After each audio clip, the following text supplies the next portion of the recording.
In this video, we're going to talk about the derivative of a tan function. How do we evaluate the derivative of a tan function? And the format is as follows.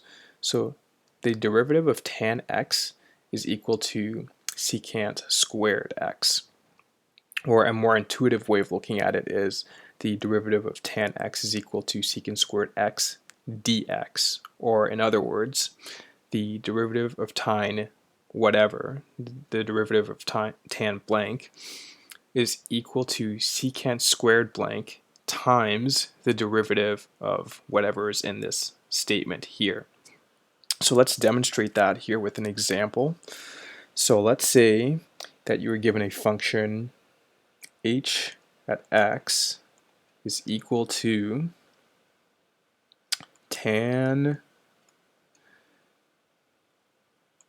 3x squared. What is the derivative? So to evaluate the derivative, we would write h prime at x is equal to, we'll look up here, okay, so secant squared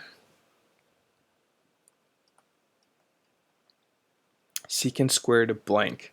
And in this case, what's blank? What's in this statement here?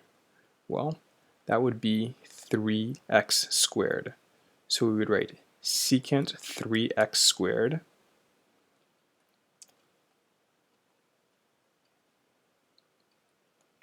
times the derivative of blank, okay, times the derivative of whatever is in this term here, times the derivative of 3x squared.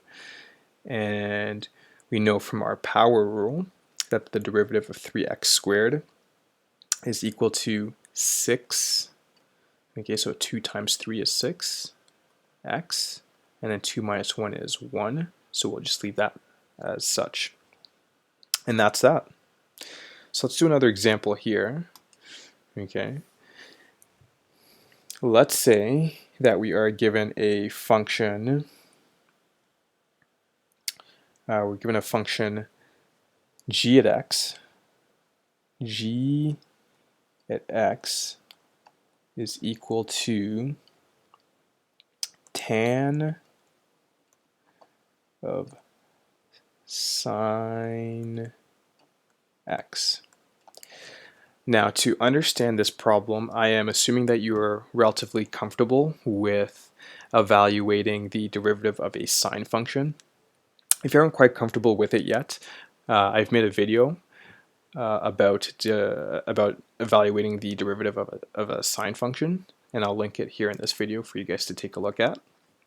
In the meantime, we're going to go ahead and evaluate this derivative here. So what is the derivative of g at x? What is the derivative of tan of sine x?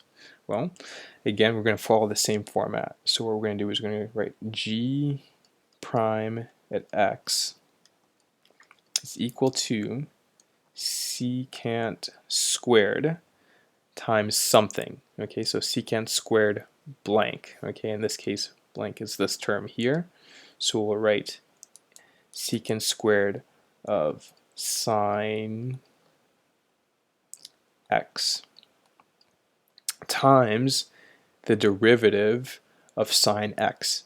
Now from our previous video, or one of our previous videos, we talked about what the derivative of sine x is, and that is cos x. So it will be times cos x. Okay, and that's it. There you have it.